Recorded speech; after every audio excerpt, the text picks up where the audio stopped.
आज हम second year में पार्ट सेकेंड खंड ख हम शुरू करेंगे। खंड ख में यूनिट 1 हमारा है।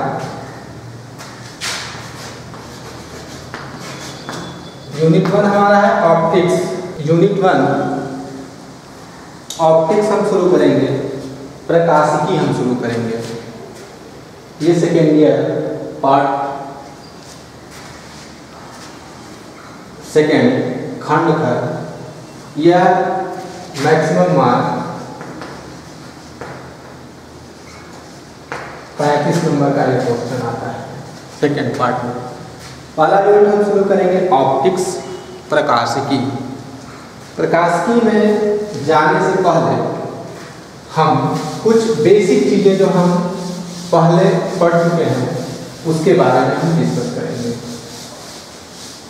सबसे पहले हम डिस्कस करेंगे लाइट के बारे में। आप लोग पहले पढ़ चुके होंगे प्रकाश कि प्रकाश लाइट एक प्रकार की ऊर्जा है जो हमें किसी वस्तु को दिखाने में हमारी मदद करती है। जब कोई भी प्रकाश की किरण किसी भी वस्तु पर पड़ती है और पड़ने के बाद उससे टकराकर परावर्तित होकर हमारी आँखों में आती है तो वह वस्तु हमें दिखाई देती है। प्रकाश को हम नहीं देख सकते, प्रकाश के माध्यम से हम किसी वस्तु को आसानी से देख सकते हैं। निर्वात में इसकी चाल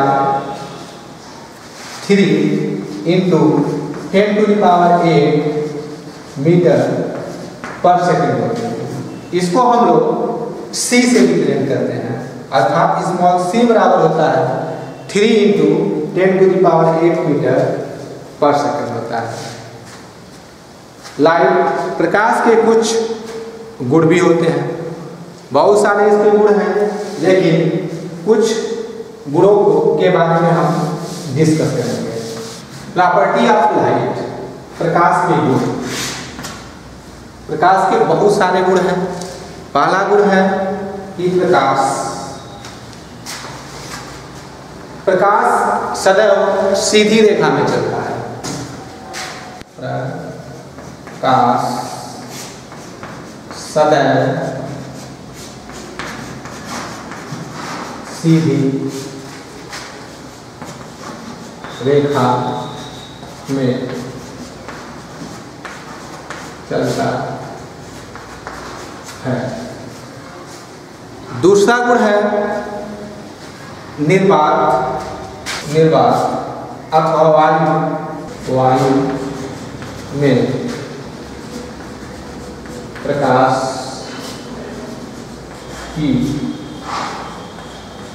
चाल C = 3 × 10⁸ मीटर पर सेकेंड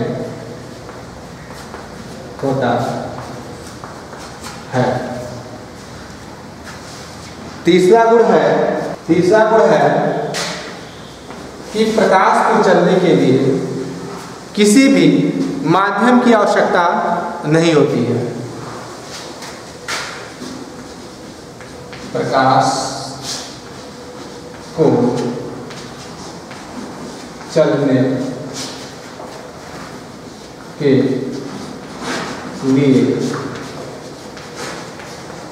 किसी भी माध्यम की आवश्यकता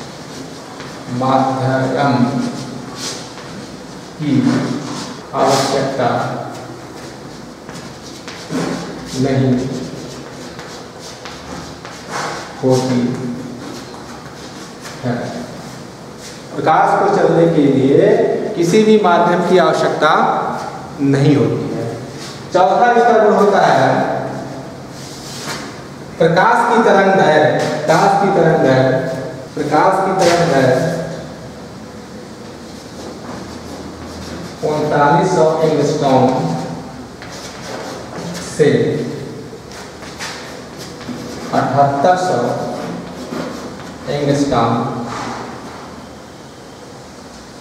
कट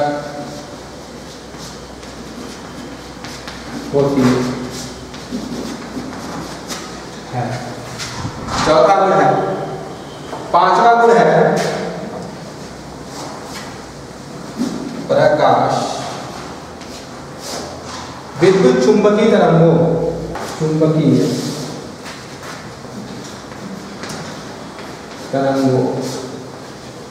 के रूप में चलता है। प्रकाश विद्युत चुंबकीय तरंगों के रूप में चलता है।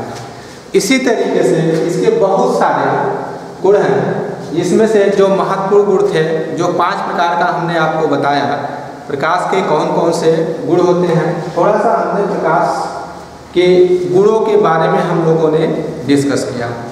अब हम डिस्कस करेंगे लाइट में, हम डिस्कस करेंगे रिफ्लेक्शन ऑफ लाइट, प्रकाश का परावर्तन। What is the reflection of light? प्रकाश का परावर्तन क्या है? आप पहले लोअर क्लासों में पढ़ चुके होंगे प्रकाश का परावर्तन क्या है, कि जब कोई भी प्रकाश की किरण किसी चिकने या पॉलिशदार तल पे पड़ता है तो प्रकाश का अधिकांश भाग उससे टकराकर उसी माध्यम में लौट जाता है। अर्थात किसी चिकने या पॉलिशदार तल से प्रकाश को टकराकर उसी माध्यम में लौट जाने की घटना को प्रकाश का परावर्तन हम कहते हैं, रिफ्लेक्शन ऑफ लाइट कहते हैं। तो हमने आपको बताया कि प्रकाश का परावर्तन क्या होता है। अब हम डिस्कस करेंगे law of reflection of light. इसी को law of reflection of light, प्रकाश के परावर्तन के नियम, प्रकाश के परावर्तन के नियम के बारे में हम लोग डिस्कस करेंगे। प्रकाश के परावर्तन के 2 नियम हैं। पहला नियम क्या है? प्रकाश के परावर्तन के 2 नियम हैं। इस नियम को जानने से पहले हमने आपको बताया कि प्रकाश का परावर्तन होता क्या है, कि कोई चिकना तल हो या पॉलिशदार तल हो। जैसे सपोज कर लीजिए कोई कांच है, कांच के अगर एक तल को हम पॉलिश कर देते हैं, एक तल को अगर हम पॉलिश कर देते हैं तो उसका जो दूसरा तल होगा वह परावर्तक तल होगा। तो जब कोई भी प्रकाश की किरण दूसरे तल पर पड़ेगी तो उसका अधिकांश भाग उसी माध्यम में परावर्तित हो जाएगा, और इसी घटना को हम प्रकाश का परावर्तन कहते हैं। तो इसमें हम क्या करते हैं, सपोज करिए एक मिरर है, इसके एक तल को हम ऐसे पॉलिश कर देते हैं। इसका नाम हम दे देते हैं या M1 और M2। इस पर हम एक अभिलंब ड्रा कर देते हैं।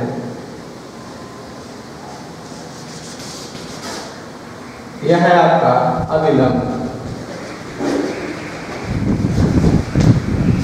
और यहाँ पर एक आपतित किरण हम दिखा देते हैं। यह आपकी आपतित किरण, यह आपतित किरण है। यहाँ पे इंसिडेंट करने के बाद इधर चली गई परावर्तित किरण।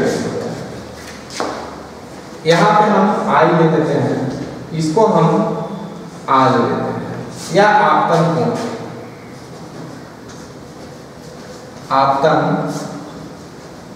ये कोण, यह आपका है परावर्तन कोण। यहाँ पे हमने जो फिगर आपको बना के क्लियर कर दिया कि यहाँ पे कोई एक मिरर है, यहाँ पे कोई आपतित किरण है।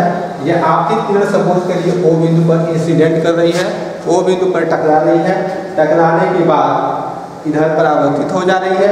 यह आपका आपतन कोण है या परावर्तन कोण है। तो प्रकाश के अपवर्तन के 2 नियम हैं। पहला नियम है आपतित किरण प्रकाश के परावर्तन के दो नियम हैं। पहला, प्रकाश के परावर्तन के दो नियम हैं। पहला है आपतित किरण, आपतित किरण,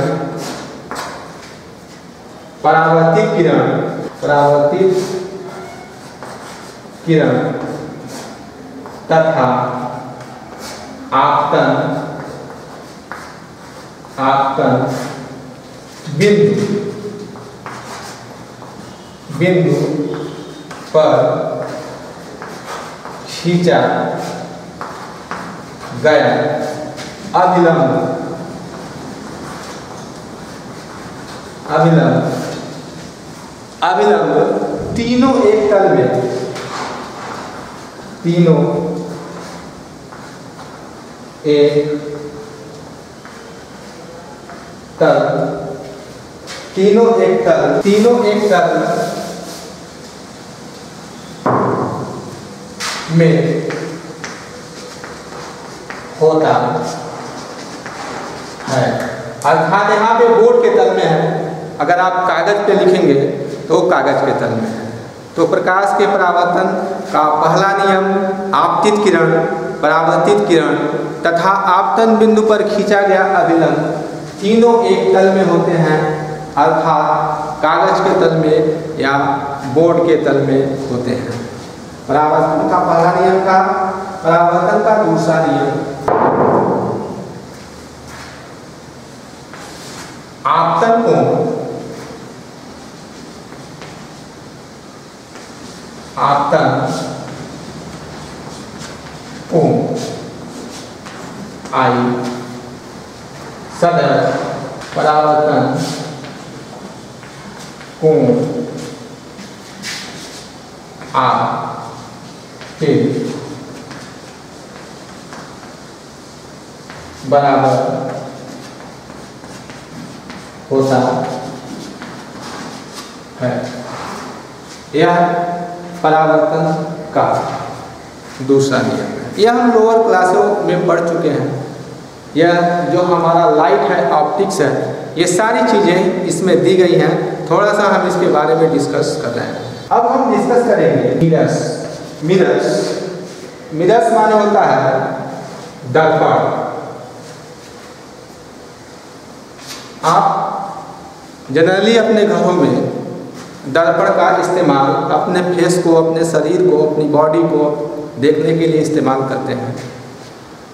हमें जानना है कि मिरर्स है क्या। मिरर्स एक प्रकार का पारदर्शी मीडियम होता है, पारदर्शी माध्यम होता है, जिसका एक तल लाल पेंट या जिंक ऑक्साइड से पॉलिश किया गया होता है, जिसका एक तल परावर्तक तल होता है, उसे हम मिरर कहते हैं। एक तल को पॉलिश कर देने से प्रकाश का परावर्तन होता है, और जब प्रकाश का परावर्तन होता है तो मिरर के द्वारा या मिरर में हमें अपने फेस या अपने चेहरे या वस्तु को हम आसानी से मिरर के द्वारा हम देख सकते हैं। तो हमने आपको बताया मिरर क्या होता है।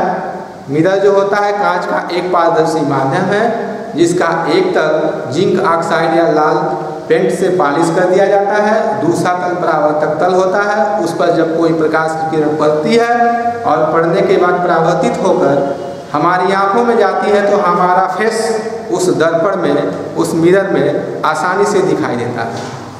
अब हम डिस्कस करेंगे इस स्फीरिकल मिरर के बारे में।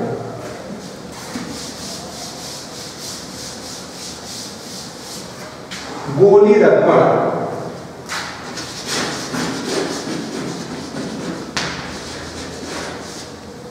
SPHERICAL स्फीरिकल, स्फीरिकल mirror. गोलीय दर्पण, हमने आपको बताया दर्पण क्या होता है। अब हम डिस्कस करेंगे कि गोलीय दर्पण क्या होता है।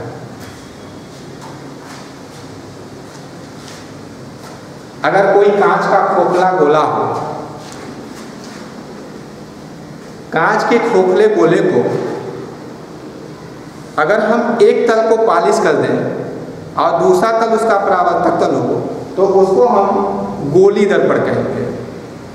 कांच का कोई खोखला गोला हो, उसको एक तल को पॉलिश कर दें और दूसरा तल अगर उसका परावर्तक तल हो तो उसको हम कहेंगे गोली दर्पण। गोली दर्पण मुख्य रूप से दो प्रकार के होते हैं। गोली दर्पण मुख्य रूप से दो प्रकार के होते हैं। पहला जो होता है अवतल गोली दर्पण, दूसरा उत्तल गोली दर्पण। अवतल गोली दर्पण, उत्तल गोली दर्पण। अवतल गोली दर्पण किसे कहते हैं, उत्तल गोली दर्पण किसे कहते हैं। सपोज करिए यह कोई कांच का खोखला गोला है, ये कांच का खोखला गोला है।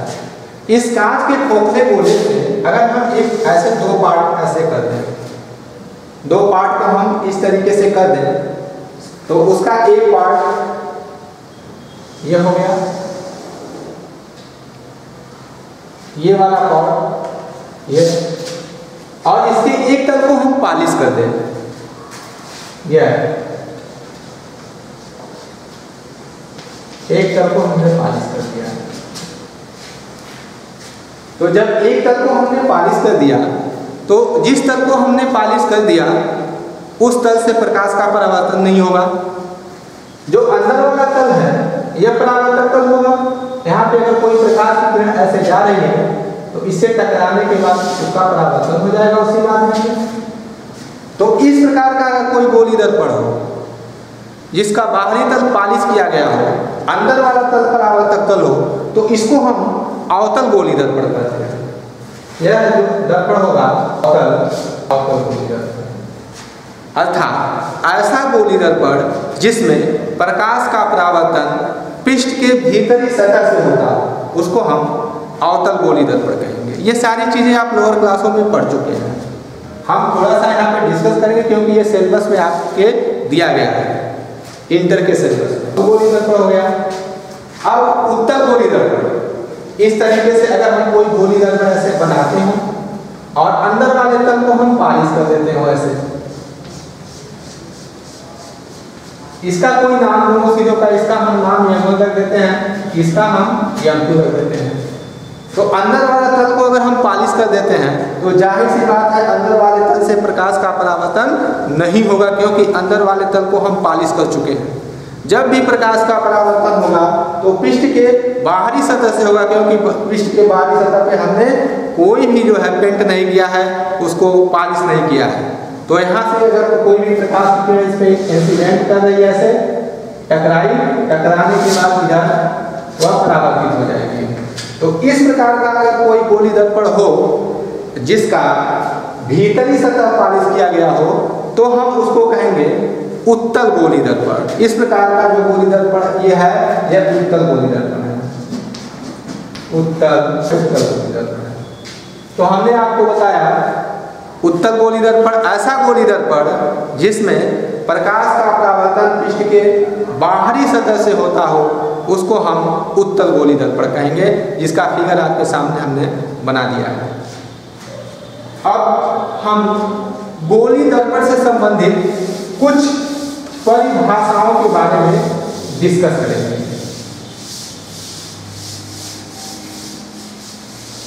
गोली दर्पण से संबंधित कुछ परिभाषाएं हैं जो हम लोअर क्लासों में पढ़ चुके हैं और हम हायर क्लासों में भी उनको हमें जानना जरूरी है। बिना उनके हम गोली दर्पण में लाइट में जो है हम लाइट को समझने में हमें असुविधा होगी। तो सबसे पहली परिभाषा हम डिस्कस करते हैं पोल। Number 1 POL।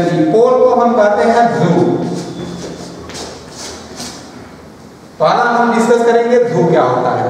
अभी हमने आपको बताया गोली दर्पण मुख्य रूप से दो प्रकार के होते हैं, जैसा कि हमने फिगर यहाँ पे बनाया था, उत्तल गोली दर्पण और अवतल गोली दर्पण। यहाँ पे एक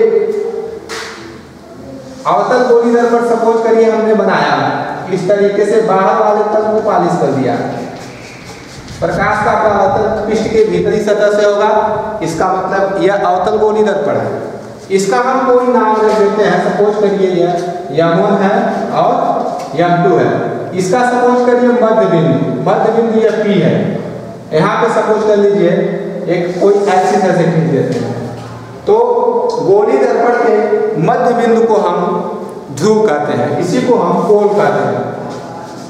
ध्रुव या अंग्रेजी में POL पोल इसी को बोलेंगे। अर्थात इसकी परिभाषा को हम डिफाइन कर सकते हैं, किसी भी गोली दर्पण के मध्य बिंदु को हम ध्रुव कहते हैं या पोल कहते हैं, जैसा कि फिगर में दिखाया गया है। दूसरी परिभाषा हमको डिफाइन करनी है, मुख्य अक्ष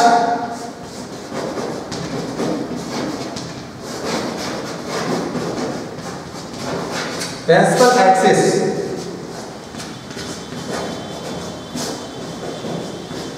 मुख्य अक्ष। प्रिंसिपल एक्सिस मुख्य अक्ष क्या होता है?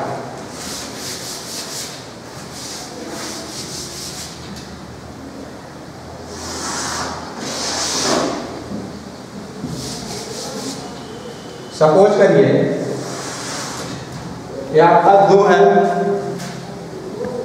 यहां पे आपका वक्रता केंद्र C है। ध्रुव और वक्रता केंद्र C से होकर जाने वाली जो क्षैतिज रेखा होती है, इसको हम मुख्य अक्ष बोलते हैं। यह आपका है मुख्य अक्ष। मुख्य अक्ष का काम क्या होता है? दर्पण के सामने किसी भी वस्तु को हम मुख्य अक्ष पे ही रखते हैं, इसको हम वक्रता केंद्र बोलते हैं। वक्रता केंद्र और ध्रुव से होकर जाने वाली जो रेखा होती है, उसको हम मुख्य अक्ष बोलते हैं, और प्रत्येक वस्तु को दर्पण के सामने मुख्य अक्ष पर ही रखा जाता है। अब हम तीसरी परिभाषा हम डिफाइन करते हैं, इसको हम वक्रता केंद्र कहते हैं, जैसा कि फिगर में बनाया गया है। वक्रता केंद्र, रेडियस ऑफ कर्वेचर अंग्रेजी में बोलते हैं। रेडियस ऑफ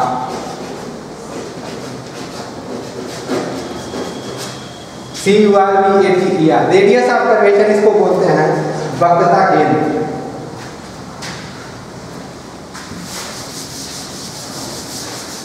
अब हम डिफाइन करेंगे वक्रता केंद्र क्या होता है।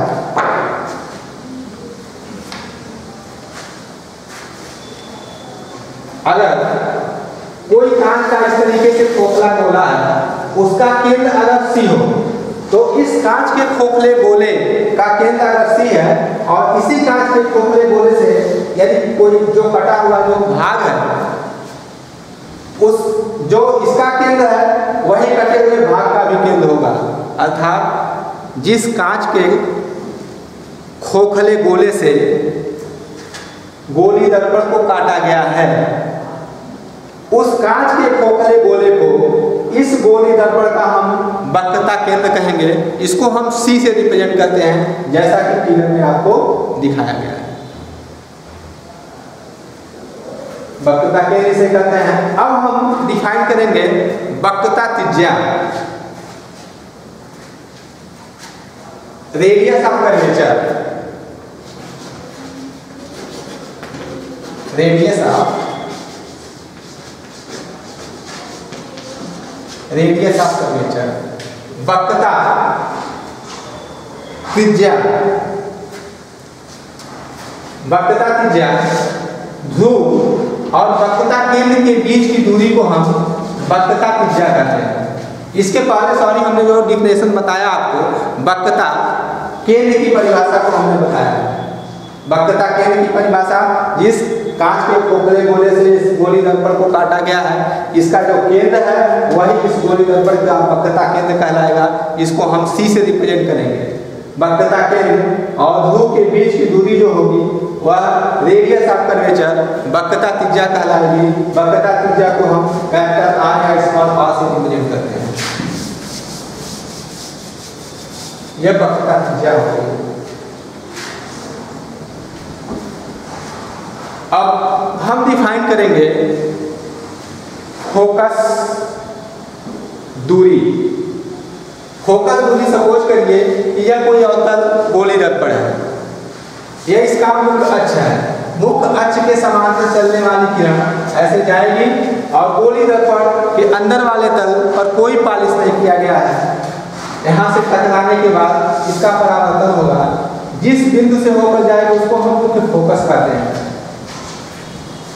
मान लीजिए कि कोई प्रकाश किरण गई, इससे यह बिंदु पर इंसिडेंट की, टकराई और टकराने के बाद मुख्य अक्ष के जिस बिंदु से होकर परावर्तित हो गई उसको हम मुख्य फोकस कहेंगे, जिसको हम लोग कैपिटल एफ से रिप्रेजेंट करते हैं।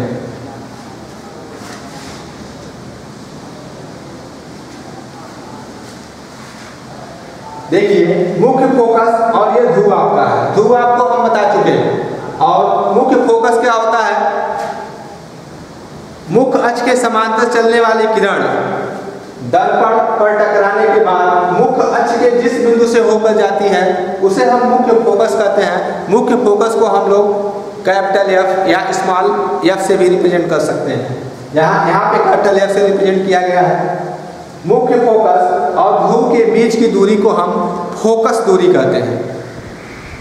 फोकल लेंथ जिसको अंग्रेजी में बोलते हैं FOCAL, फोकल फोकस दूरी।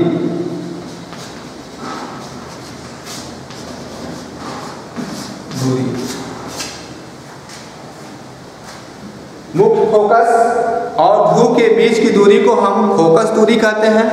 फोकस दूरी को हम लोग एफ या कैपिटल एफ से रिप्रेजेंट करते हैं। इसका मात्रक मीटर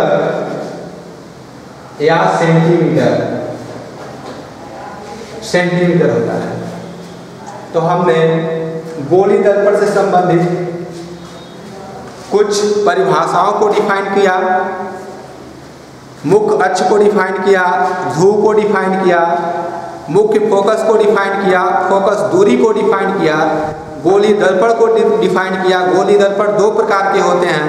ये सारी चीज़ें हम आगे टॉपिक में जो है इसका इस्तेमाल करेंगे। यह वक्रता केंद्र को डिफाइन कर दिया, वक्रता त्रिज्या को डिफाइन कर दिया। यहाँ से यहाँ तक की दूरी वक्रता त्रिज्या कहलाती है। फोकस दूरी आपको हमने बता दिया। तो यह गोली दर्पण से संबंधित कुछ परिभाषाएं थी जो हमें याद रखना है, क्योंकि अगर यह हमें याद नहीं रहेगा तो हमको आगे की टॉपिक समझने में असुविधा होगी। हम लोअर क्लासों में, हाई स्कूल के क्लासों में ये सारी चीज़ें हम पढ़ चुके हैं। तो आज का टॉपिक जो हमारा रहा, हमने आपको बताया प्रकाश क्या चीज़ है, प्रकाश के कौन कौन से गुण होते हैं, प्रकाश का परावर्तन क्या है, प्रकाश के परावर्तन के नियम कौन कौन से हैं, दर्पण क्या होता है। दर्पण के बाद हमने आपको बताया गोली दर्पण क्या होता है, गोली दर्पण के कौन कौन से प्रकार होते हैं आपको हमने बताया।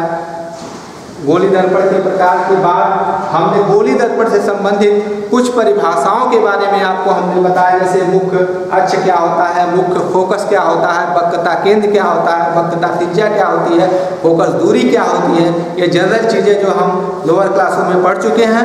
हमने इंटर के क्लासों में ये टॉपिक दिए गया है, सिलेबस दिया गया है, थोड़ा सा इसके बारे में हमने डिस्कस किया। इसके बाद हम कल इसके आगे के टर्न को, इसके आगे के टॉपिक को हम डिस्कस करेंगे। Thank you.